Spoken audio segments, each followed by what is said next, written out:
about what is chromatography. Chromatography is a technique which the components of a mixture are separated. The mixture is first dissolved in a substance known as mobile phase. Then the mixture will be carried through a second substance called the stationary phase. The splitting of different components of the mixture is caused by their varying rates of motion through stationary phase. The nature of specific stationary and mobile phase is what determines their rates. This difference in travel duration is called retention time, which is RF. For introduction, in food science and nutrition, paper chromatography is frequently used to analyze the sugar content of foods and beverage. It is useful for figuring out sweetener composition, spotting aldosterons in sweetened goods, and analyzing fruit and vegetable sugar profile. Sugary drinks like Coca-Cola are widely consumed, but their sugar content can be a concern. While the label might mention sugars, it doesn't detail the specific types and amounts. The experiment will explore the separation of sugars in code using paper chromatography. We will utilize the technique's ability to differentiate sugars based on their interaction with a solvent and stationary phase chromatography paper. By comparing the movement of sugar spot with non-standards, we can identify the types of sugars present in code. Next, we are going to talk about the types of chromatography. Firstly, gas chromatography. A carrier gas outside of the machine contains an unreactive gas will meet the sample. They will be turned into a gas form and enters the column. Upon entering the column, the mixed sample will separate into its component and the data is recorded using a detector. Secondly, high-performance liquid chromatography, which is basically an advanced column chromatography. HPLC machine uses a solvent reservoir that contains a solvent that is mixed with liquid sample. The solvent will be carried through the machine via high pressure pump, bringing it to a column containing various sizes of pores causing separation. Thirdly, thin layer chromatography. A small amount of sample is placed onto a thin layer plate. The sample is inserted into a sealed jar containing a solvent. Over time, the separation will begin. Lastly, paper chromatography. Basically a sample will be applied onto a chromatography paper and the edge of the paper, which is below the sample, will be dipped into a solvent. Over time, the sample will travel up and the components will be separated in the process.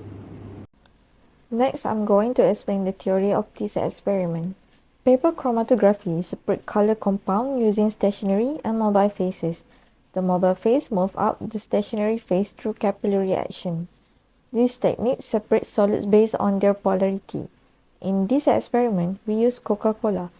The sugars in Coca-Cola show different affinities for the stationary phase and varying solubilities in the mobile phase. As a result, the components are carried up the paper by the mobile phase. More soluble components move further.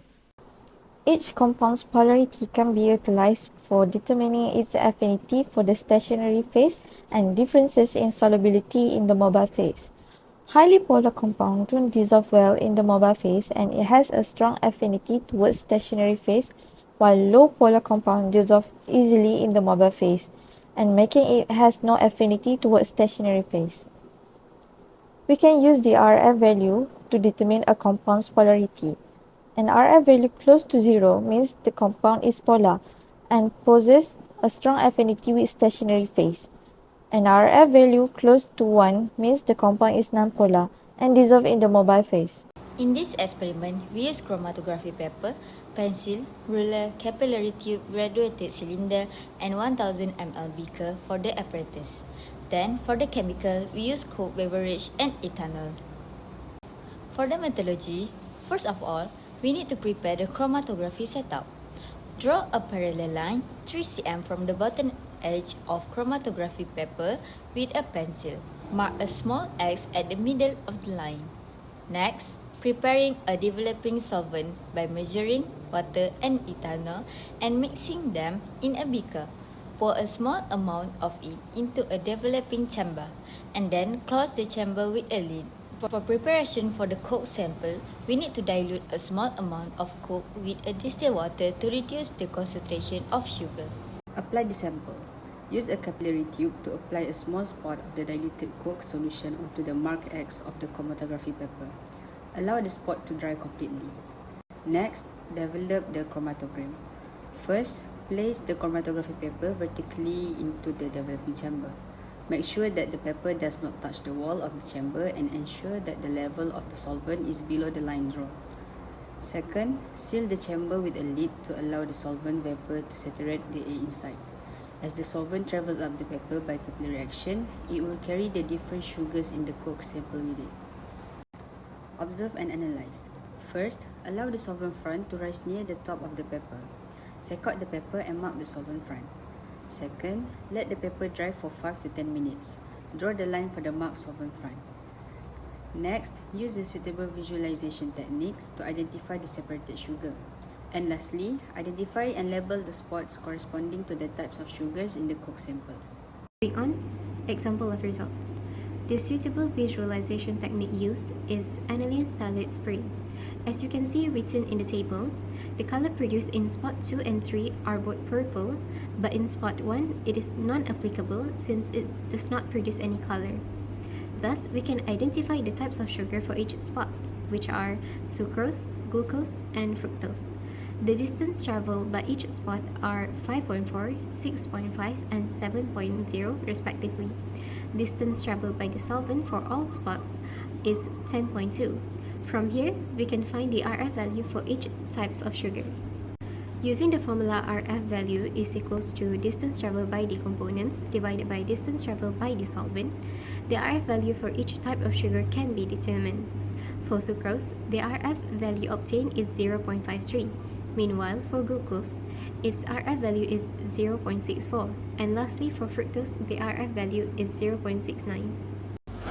To conclude this experiment, the type of sugar in the coke solution have been separated using paper chromatography technique.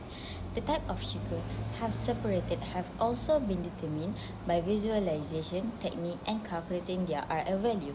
The RF value for sucrose, glucose, and fructose are 0.53, 0.64, and 0.69 respectively. From the RF value for each sugar, we can also prove that sucrose is the most polar compound and is strongly held onto stationary phase, but weakly held onto mobile phase. This is due to it having the lowest RF value. Meanwhile, fructose has the highest RF value, making it the most non-polar compound and is strongly held onto the mobile phase, but weakly held onto the stationary phase.